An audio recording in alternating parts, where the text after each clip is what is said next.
নমস্কার বন্ধুরা, আবার একটা নতুন ভিডিওর সাথে আমি সুমনা।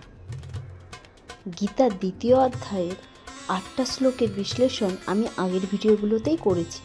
আশা করি ভিডিওগুলো আপনাদের ভালো লাগছে। আজকে থাকবে আমার গীতার দ্বিতীয় অধ্যায়ের 9 নম্বর শ্লোকের বিশ্লেষণ। তাহলে চলুন বন্ধুরা, ভিডিওটা শুরু করা যাক। শ্লোক নাম্বার 9। संजय उवाच एवं उक्ता ऋषिकेशं गुरुकेश परत्मा न जगत इति गोविंदम उक्ता तीक्ष्णम बभभु ह। সঞ্জয় বললেন, অর্জুন নিজের মনের ভাব প্রকাশ করে ঋষিকেশকে বললেন, হে গোবিন্দ, আমি যুদ্ধ করব না, এবং তারপর মৌন হয়ে রইলেন। অর্জুন যুদ্ধ না করে ভিক্ষাবৃত্ত অবলম্বনপূর্বক জীবন ধারণ করবেন জেনে ধৃতরাষ্ট্র মনে মনে নিশ্চয় খুব আনন্দিত হয়েছিলেন।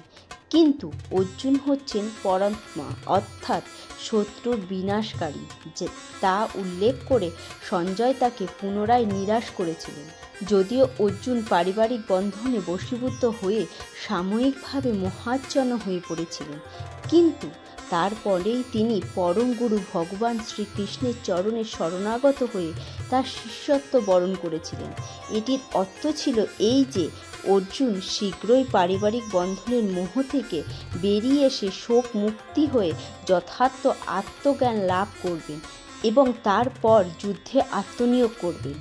এভাবে ধৃতরাষ্ট্রের আনন্দ হতাশায় পর্যবসিত হবে, কেননা শ্রীকৃষ্ণের দ্বারা উজ্জীবিত হয়ে অর্জুন সর্বতোভাবে যুদ্ধে নিয়োজিত হবেন। তাহলে চলুন বন্ধুরা, আজ তবে ভিডিওটা এই পর্যন্ত। আমার ভিডিওগুলো আপনাদের কেমন লাগছে লাইক কমেন্টের মাধ্যমে অবশ্যই জানাবেন, আর চ্যানেলটাকে সাবস্ক্রাইব করে দেবেন।